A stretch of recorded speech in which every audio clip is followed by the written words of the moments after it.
Bom, e para finalizar esse trio de filter, map e reduce, agora a gente vai falar sobre o reduce.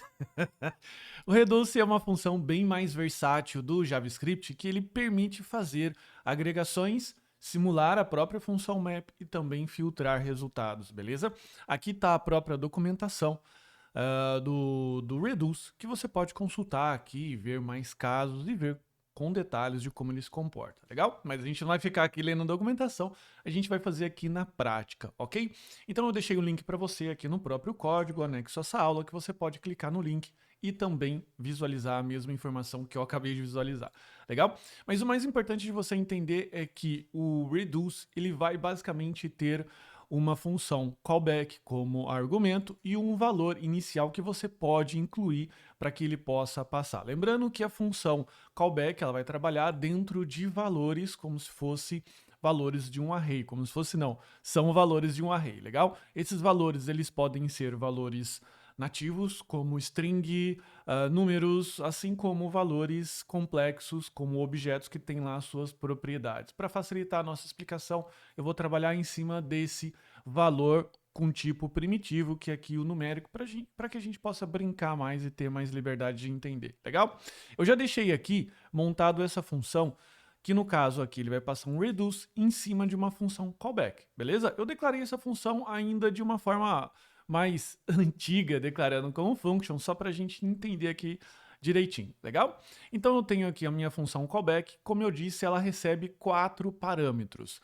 Dois desses parâmetros são os parâmetros obrigatórios, que seriam os dois primeiros, que seriam o acumulador e o valor atual, sendo índice e array como uns valores aqui que normalmente a gente não acaba utilizando, legal? Mas eu coloquei aqui para você ver o comportamento dessa mesma função. Eu vou comentar esse valor return aqui e a gente vai rodar o seguinte, ó, values, que tem esses valores aqui, e ele vai passar o reduce chamando essa função callback que simplesmente coloca os consoles aqui para mim, legal? Se você ver aqui, se você observar aqui no meu canto direito, legal? Ele tem um valor aqui de acumulador de 1,5, ou seja, esse primeiro valor, o current value é 2 e o índice é 1. Legal? Daí talvez você me pergunte assim, poxa, mas que engraçado, você não falou que todo array começava com índice 0? Sim, mas veja que o acumulador é o valor, legal, que ele vai iniciar a sua contagem, beleza? Sendo que ele vai iniciar a sua contagem se você não passou nenhum valor inicial aqui no reduce. Então, se a gente passa a iniciar um valor aqui, por exemplo, como 0, perceba que o nosso acumulador, o primeiro valor passa a ser 0, que foi o valor que eu coloquei aqui, eu estou colocando um valor aleatório, tá? O current value passa a ser 1,5, o índice volta a ser 0 e o meu array total ele é 1,5, legal? Então perceba que ele vai iterando, tá? Daí você vai ver aqui um acumulador como undefined, current value 2, ou seja, 2 aqui, o índice 1, e você pode perceber também que o array ele sempre repete. Então, o que a gente pode tirar aqui de resumo dessa primeira iteração aqui, dessa primeira brincadeira que a gente está fazendo aqui com o reduce? Que o acumulador é uma variável que depende de um return, beleza? Então eu vou colocar aqui, ó, simplesmente retornar aqui o acumulador, e você vai ver que o acumulador ele vai ser 0 aqui, que é o primeiro valor que eu passei, legal? Ele vai ser 0 aqui, ele vai ser 0 aqui, ele vai ser 0 aqui. Por que isso está acontecendo? Porque eu não fiz nada, eu não alterei. Lembre-se que o reduce, ele além de simular ali funções map e filter, ele faz alteração, ele faz agregação, ele pode fazer basicamente o que você quiser. Então, por exemplo, se você quiser fazer o seguinte, ó, acumulador mais current value, por exemplo, você vai perceber que ele colocou aqui acumulador 0, beleza? 0 mais 1,5 dá 1,5. Então o acumulador passa a ser 1,5 e o current value, ou seja, ele passa a receber aqui no current value o próximo valor do array, sendo que 1,5 mais 2 passa a ser a 3,5. Então você pode perceber que você ganha uma flexibilidade. Você pode colocar aqui como mais 1, por exemplo, e daí o acumulador, a primeira iteração é 0, 0 mais 1 passa a ser 1, 1 mais 1 passa a ser 2, e assim sucessivamente. Você não obrigatoriamente precisa utilizar todas as variáveis. Se a sua função for simplesmente uma soma de 1, tudo bem. Então você perceba que até nessa situação aqui, você pode trabalhar como se fosse um map, na verdade. Então isso aqui passa a ser basicamente ali um map. Na verdade, o que eu quero que você fixe é esse conceito, que ele passa as variáveis para você, você pode trabalhar com as variáveis da forma que você quiser. A diferença é que se você não colocar aqui um return, a próxima iteração, ele basicamente não vai fazer nada com a variável de acumulador, beleza? Então você percebe que o acumulador ele passa a ser undefined. É muito importante que você repita essa aula mais vezes e principalmente pratique em cima dos códigos que eu passar para você, que com certeza o reduce vai aí te confundir um pouquinho, legal?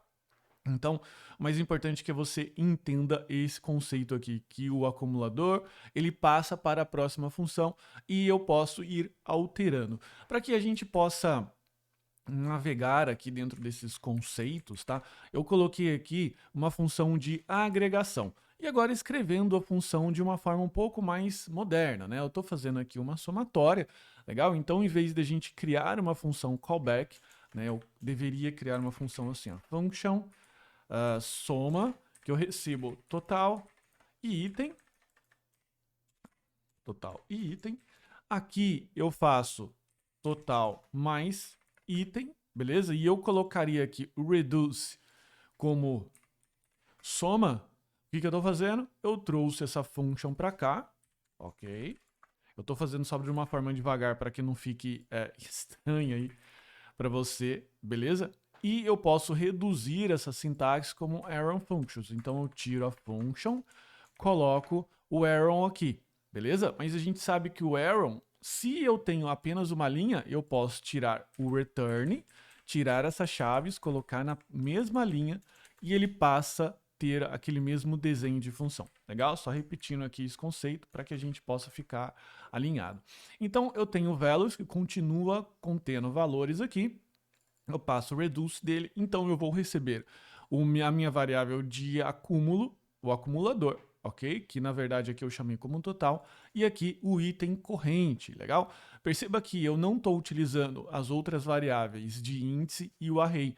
O array, na verdade, como você percebeu, é só uma cópia do array total. Beleza? Que você pode fazer o que você quiser também com ele. Então veja que agora quando eu retornar a função sum, ele vai retornar 17,5, que é a somatória de todos esses números aqui. Perfeito? Então veja que ele simplesmente vai somando um número ao outro, criando então um efeito de somatória.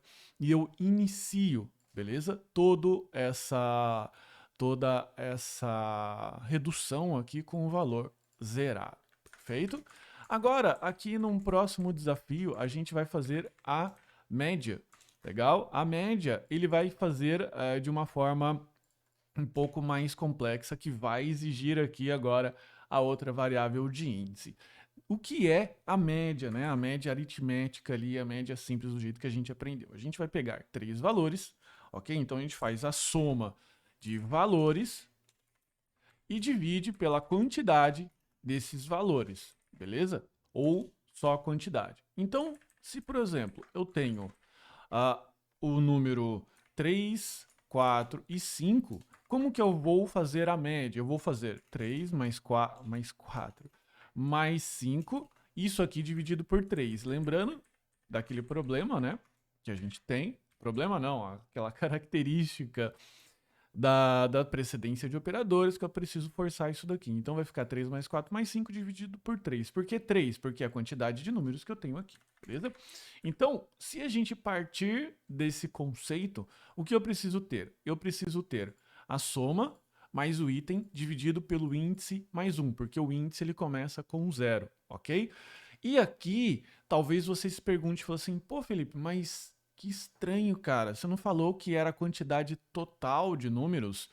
Então, se aqui tem 4 números, aqui eu deveria pegar todos os valores do array e dividir, né, pela quantidade total. Então, na prática, eu deveria fazer assim. Olha só. Average, que é igual a sum, dividido pelo values.length. Beleza? A soma que eu quero dizer que seria a própria soma aqui, né? Vou imaginar que eu estou executando aqui essa agregação de soma que seria essa variável dividida por values.length, beleza? Mas a gente não vai fazer desse jeito. Eu vou utilizar uma outra característica, beleza? Característica não, né? Eu vou utilizar aqui um artifício que eu posso fazer, basicamente, sempre de par em par. Então, veja que eu vou pegando os meus pares, beleza? E vou dividindo pela quantidade. Então, é basicamente isso que eu estou fazendo. Estou pegando o valor atual, ok? Que é o que eu chamei de total, meu acumulador aqui eu chamei de total. Vou chamar com índice e vou dividir pelo índice mais 1, fechou? E aqui nesse caso, a média dá 2,97. Legal? Então, lembrando, você provavelmente vai ficar um pouco confuso. Assim, caramba, não estou entendendo direito como as coisas estão saindo. Baixa o código que está anexo à aula e você vai rodando isso daí, tá bom? Aqui eu estou, é claro que se você ficar confuso, se você sentir essa necessidade. Aqui já é um exemplo em que eu estou rodando, fazendo o dobro dos números, legal? Aqui eu não estou fazendo mais uma função de agregação. O que é uma função de agregação? É executar alguma coisa e retornar um único número, beleza? E é isso. Aqui não, eu estou retornando um array com os números dobrados, legal? Então, veja que eu posso retornar aqui, por exemplo, recebendo o total e o índice, e o total sendo um array como valor inicial, eu concateno nesse array o item corrente vezes 2, beleza? E aqui ele vai retornar para mim, ó, 3, 4, 8 e 20, que são exatamente o dobro dos números que eu tenho como função. Então, veja que isso aqui, ele se comporta exatamente como isso daqui, ó. Let double igual values.map, beleza? Então, isso aqui se comporta exatamente como o map. Só que, nesse caso aqui, como eu estou passando um array vazio, o total vai ser esse array vazio inicial e o item vai ser um item corrente que eu estou trabalhando aqui, no caso um e-mail. Um e-mail vezes 2, eu pego esse resultado, concateno com o array. A próxima iteração vai ser o array com o valor de 3, beleza? Então eu pego o item do meu array, que vai ser agora 2, multiplico por 2 e concateno, e assim sucessivamente, criando então um efeito de map. Fechou? Aqui eu tenho uma outra função que ela simula um filtro, ok? Que utiliza basicamente desse mesmo conceito aqui de inicializar um valor, o meu acumulador como um array. Legal? Aqui eu deixei a função um pouco mais extensa, só para que esse if aqui fique mais claro e evidente para você. Então eu declarei aqui o new values, eu coloco aqui values.reduce e o meu total passa a ser então um array, porque eu estou iniciando esse array, beleza? Então ele é um array vazio, em que eu somente dou push, eu poderia utilizar o concat também, mas eu somente dou push em itens que são maior que 2. Então verifico o item corrente, se ele for maior que 2, eu puxo ele, né? Coloco ele dentro do array e retorno aqui o meu total, que é um array. Então inicialmente o meu array vai ser vazio, beleza? E ele vai procurar aqui dentro do item corrente, item maior que 2, total push. Legal? Eu vou fazer aqui só um debug para você. Eu vou colocar aqui, ó, item, console.log. Eu vou colocar aqui só uma marcação de iteração. Legal? E aqui eu vou colocar o meu total. Veja que na primeira iteração o item é o e-mail, o meu total ele é um array vazio, como eu estou passando um array vazio aqui, beleza? O item é 2, 2 não é maior que 2, portanto eu não executo o push, e o meu total continua sendo um array vazio, eu estou retornando o total aqui, legal? O item é 4, 4 é maior que 2, portanto eu dou um push nesse item aqui, e ele passa a incluir o número 4. O item é 10, eu dou o push aqui, então ele retorna para mim aqui no total, a próxima iteração. O total é um array que tem 4 como valor nele, então o item é 10, 10 é maior que 2, eu dou um push, ficando 4 e 10, beleza? E finalizando aqui. Então, dessa forma, você colocando aqui o console log, você pode verificar como eles se interagem, beleza? Então, essa é a forma que o Reduce trabalha. Eu admito que o Reduce não é uma das funções mais fáceis de se entender quando você é um iniciante e tem um pouquinho de dificuldade aí em lógica, em array. Então, se as coisas estão muito complexas para você no Reduce, revisa essa aula e principalmente refaz esses pequenos exercícios aqui que a gente trouxe na aula, que inclusive está anexo a ela também, beleza? E isso também é um indicativo que talvez você precise melhorar um pouco mais a sua parte lógica e principalmente entendimento de função, callback, array, que agora as coisas começam a se convergir. Legal? Eu também quero que você entenda que você não deve ficar travado nesses três conceitos caso o filter map reduce, caso você aí tenha se confundido muito, beleza? Porque eles são conceitos, são funções que você utiliza pontualmente. Você não vai utilizar toda hora, ou seja, conhecer filter map reduce é impeditivo para continuar os seus estudos. Não é. É muito interessante que você entenda isso para utilizar naquele momento estratégico, quando você estiver trabalhando com uma função que consome lá uma API, beleza? Então, é isso, espero que você tenha gostado dessa aula. Qualquer dúvida, não esquece, você tem lá o nosso suporte, basta você também praticar aqui, rever as aulas e praticar aqui com os exercícios anexos, beleza? Até a próxima.